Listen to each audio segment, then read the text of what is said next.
Hi, so my name is Benjamin Farias, and I did my presentation on orthopedic impairments.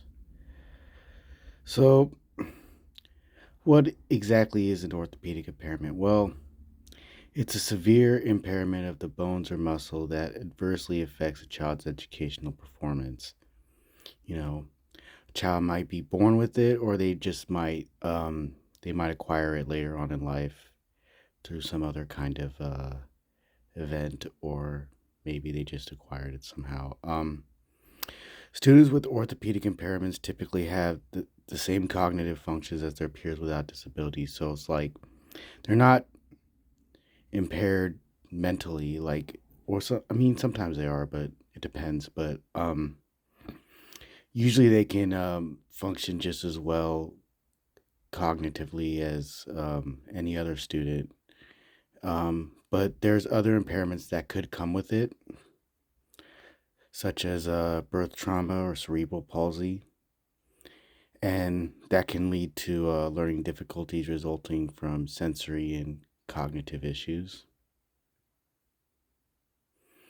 So the prevalence, I have this chart here, but in 2021 and 2022 school year, approximately 33,000 people aged 3 to 21 had orthopedic impairments covered by individuals with covered by Individuals with Disabilities Education Act, or as we know it, IDEA.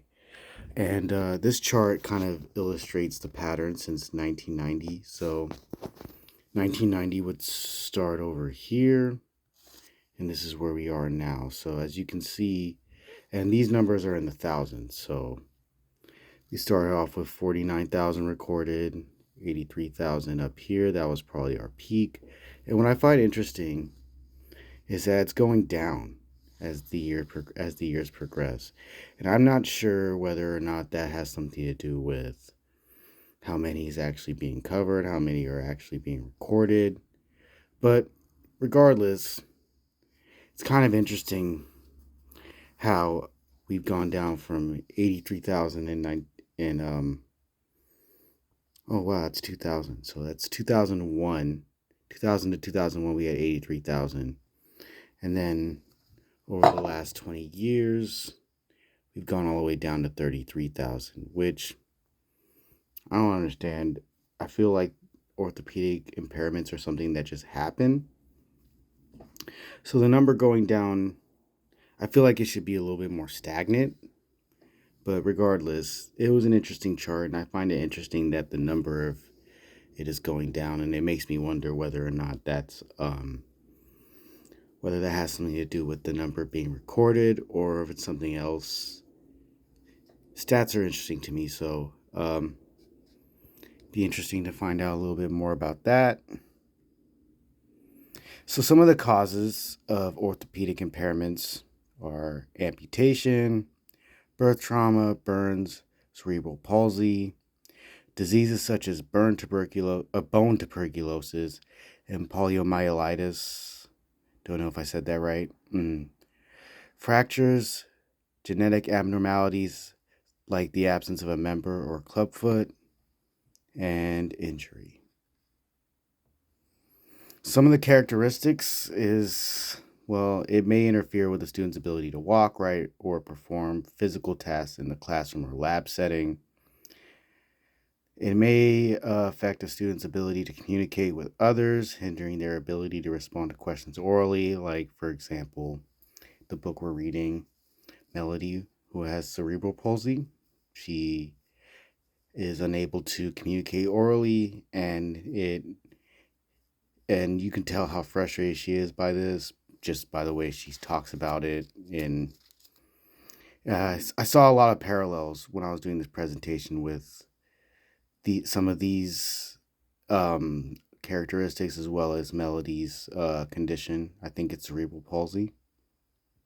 Um, this disability may come with other disabilities such as Down syndrome, perceptual problems, or visual abnormalities, such as some of the characters in the book we're reading. with Melody and some of the other characters who are also in wheelchairs. They have some other disabilities as well, and it's evident.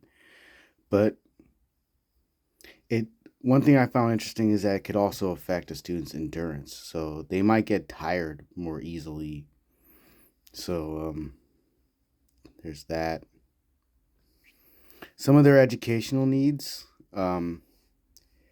So teachers and school staff should try to include these students in mainstream classes as much as possible. Like I said, a lot of these students are just as smart as any other student in your class, and especially if they don't have any cognitive decline, like they're just a normal student, they just have a condition where they can't move as well. So it's important to understand that they're just as capable as any other student, and that's why we need to include them and make them feel welcome in your classroom.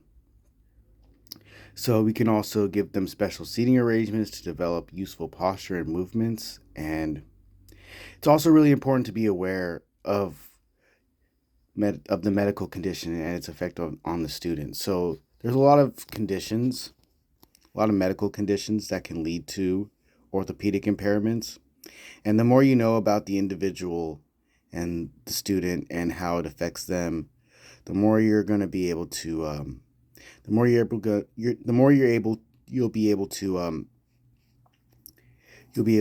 figure out what they need and how you can help them. And every student's different, so each student might have a different need based on the effect that their condition has on that individual student. So it's why it's so important to know your students and know what they need and understand that uh, you can do a lot to help them. So the interventions that would include instruction focused on the development of gross and fine motor skills. So like just helping them learn how to use their body, and because the brain's a powerful thing, and maybe the brain just needs to learn how to use these limbs or whatever it is that's impairing them. Not always the case, of course. So there's also wheelchairs. You can get specialized desks, canes, crutches, communication software, such as what Melody uses in our book, speech recognition software, and of course, ramps and elevators. And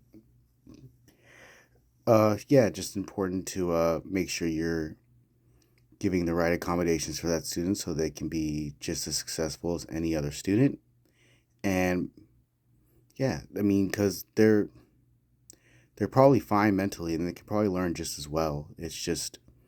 Um, it's just making sure that you have the right accommodations and the right methods to help them feel included and to help them uh, be on the same level as the rest of their peers. And those are my sources.